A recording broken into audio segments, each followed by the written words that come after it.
fembots are in full damage control.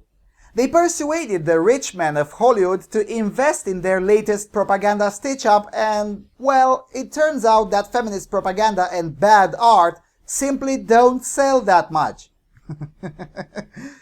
Let's explore.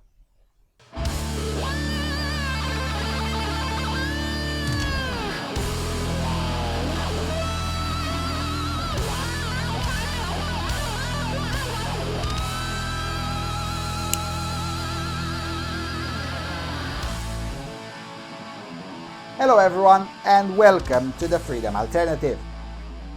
Now, I usually refrain from commenting on these Hollywood drama thingies for the simple reason that I consider virtually all Hollywood productions in the last 15 years to be complete and utter garbage. But there is a difference between regular Hollywood garbage and completely and utterly horrible garbage, the remake of the Ghostbusters being firmly in the latter category. Anyway, it's not about the movie itself that it is worth talking about, but rather the concerted campaign of the cathedral media to sell it as a fundamentally good thing and as evidence of social progress, or something to that effect. The thing is that no matter how much one tries, there is such thing as the market at the end of the day, and money talks. You can fake your click audiences on the pages of The Guardian. You can disable ratings on YouTube. You can delete unfavorable comments, as Sony actually did in the video with the trailer trying to mask the fact that close to 1 million people downvoted that piece of garbage claiming to be art. But in the end, all of that amounts to nothing.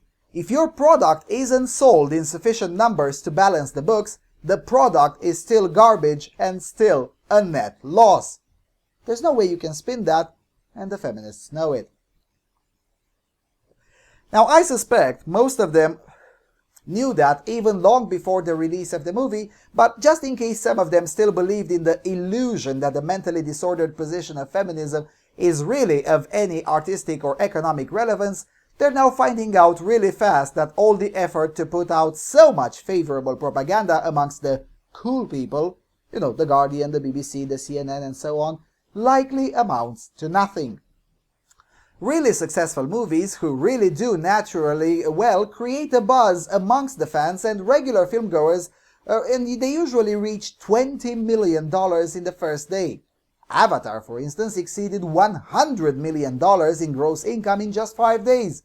Now, I didn't like Avatar, but unlike this crap, Avatar had a natural buzz surrounding it.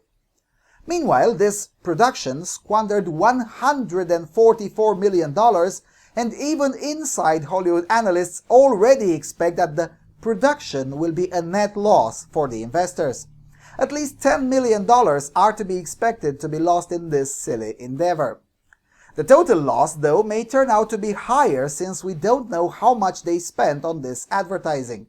Because whilst, feminist useful idiots may have been keen on shilling for the movie for free, I somehow doubt that they haven't had to cough up some shekels for this shill factory as well. Anyway, the reason I even considered talking about this is because of this article from NY Mag that has come to my attention, which in my view speaks volumes of how desperate the fembots are once it dawned on them that they really, no matter how you look at it, the product is simply crap. So, NY Mag titles, "If you care about Hollywood sexism, go see Ghostbusters on opening weekend." Again, standard operating procedure for the feminists. After 30 seconds into the discussion, when all the semi-decent talking points are over, just go straight to the shaming tactics. Now the thing is, the feminists have overplayed that card. But anyway, let's read a bit. Quote, "Looking for an easy way to fight the patriarchy this weekend other than waiting for a bunch of men to Pokemon Go themselves off the edge of a cliff? Buy a ticket to Ghostbusters. When it comes to diversifying Hollywood, your dollars may matter much more than usual over the next few days."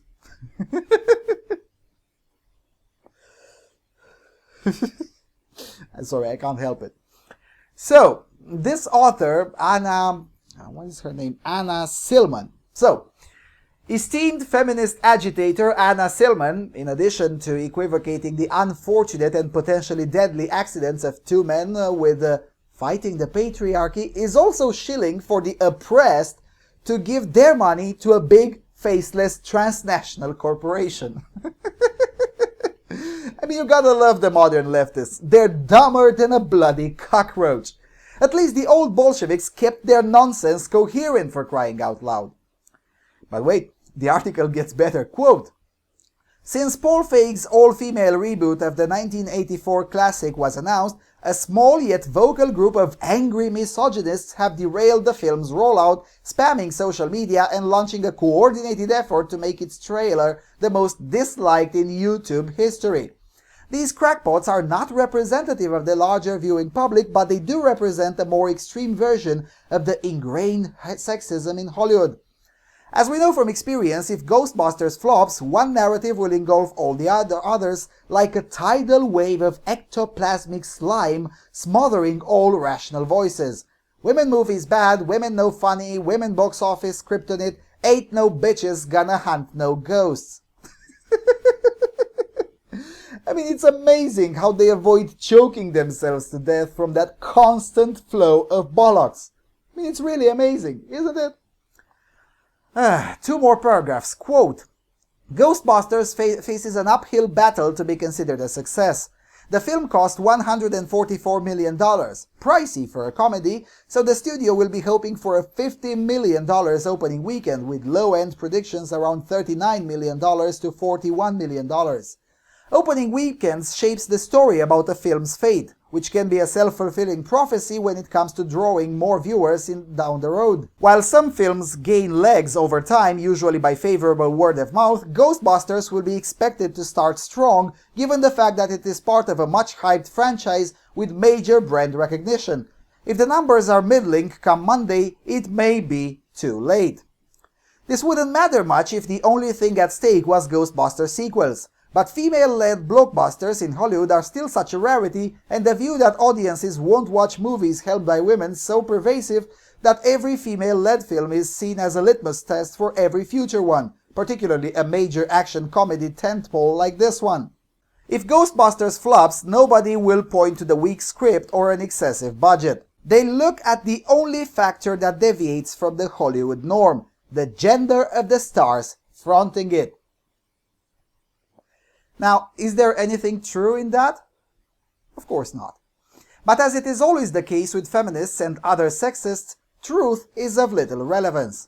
What is of relevance is the narrative, which always focuses on outcomes rather than opportunity. You see, back here in the real world, if there is an opportunity to make shekels from a movie, someone will attempt to take advantage of it, and shekels will be made indeed.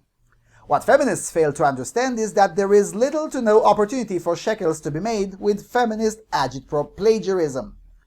Most of the members of the public don't like it when such overt agitprop is inserted into the product, and they especially don't like it when it's done poorly, as it is obviously the case with this production.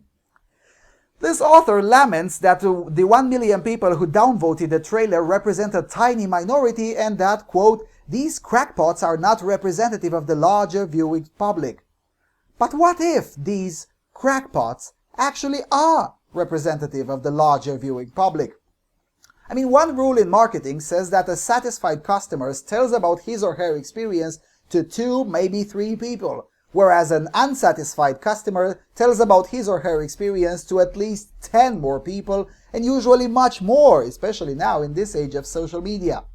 So these 1 million dislikers told at least 10 other million people about how awful your product is. Even if only a third of those other 10 million people internalize that position, that still leaves you with a healthy dose of at least 4 million people already convinced that your product is crap. Now, mind you, that's not a negligible amount by any means. 4 million people usually make the difference between a success and a complete and utter failure, with Ghostbusters firmly in the direction of the latter. And we know that from the level of desperation that comes out of this article and others of similar inclination. Here, let's read the last portion of the article. Quote, "A movie like this has to at least get to like $500 million worldwide, and that's probably low," Feig told New York's Yada Yon.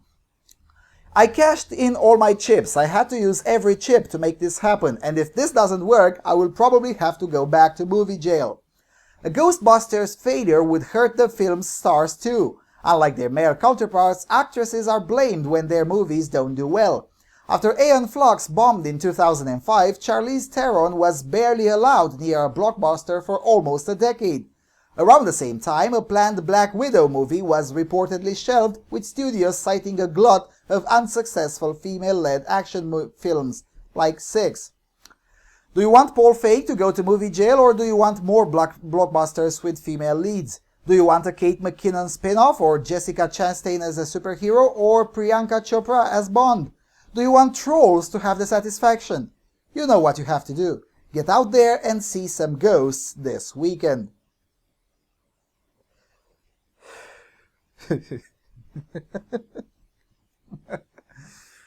Now here's the deal, feminists. A product, especially a work of art, like a movie, tends to speak for itself. If you have to stoop to the level of begging whilst shaming people to go see it and try to make them feel guilty if they don't, that's a massive red flag that the movie is garbage. Besides, if you claim to care so much about sexism, you might want to tone it down with the message that if a movie in which women are the lead characters fails on the market, that's somehow everyone else's fault for refusing to pretend to like it. That's not how being an empowered adult works. You also might want to tone down the misandrist garbage in general, saying that men don't count as people because some men, and many women mind you, dislike this movie is not helping either. In fact, it proves the point that feminists are nothing more than man-hating lesbianic ideologues, which they are, of course, but I would presume it would be in the feminists' best interest to hide that. But then again, I shouldn't expect feminists to be intelligent. This production will fail because it sucks, and it will fail deservedly so because these individuals are completely impervious to any form of criticism. And in arts, being open to feedback tends to matter if you want to make money from your art. If you do it just for the fun of it, then yeah, sure, you can afford to ignore the feedback. But when you rely on such a high amount of people to value your product, the fact that you get overwhelmingly negative feedback should mean that you have to admit failure on your part and try to learn from it. Instead, you double down on your own nonsense and blame the audience and then get more shills in the media in a desperate attempt to use a political message in order to claw back some legitimacy for your epic failure. And do you expect that to work? Anyway, this level of disregard for public opinion and outright disdain for its intended audience shows just how removed from the real world these bitches are. It shows how dire is your need for a humbling experience. And the humbling experience you shall get for calling anyone who disagree with you crackpot misogynists sure isn't a winning strategy, especially in arts, and especially in arts of a culture that is majority non-feminist and right in the middle of a political thought revolution that goes against the petulant nonsense that you espouse. In a way, I have to feel sorry a little bit for Sony too, though not too much. When they did the market research on whether such a production would be worth the hassle, their research did not include Feig and all of the feminist hordes coming in to destroy the movie. In fact, I would go as far as to say that Sony perhaps expected to impress a male audience, perhaps by casting one or two eye candy actresses. But then again, it is their fault for allowing these dykes to come in and ruin everything for everyone. They should have just kicked them to the curb the second they showed their ugly heads. This should be a lesson for Sony. Never give in to feminist demands, and when they whine, double down on a disdain and let them whine some more. Nothing of value can ever be lost from ignoring misandrist dykes. Ever. Anyway, sheesh, I've been going on for too long. Okay, enough with this. Just sit back and enjoy the feminist temper tantrums as this crap unfolds itself for the utter failure that it actually is. It's going to be fun to watch for sure. And with that said, thank you for watching, and I'll see you soon on Freedom Alternative.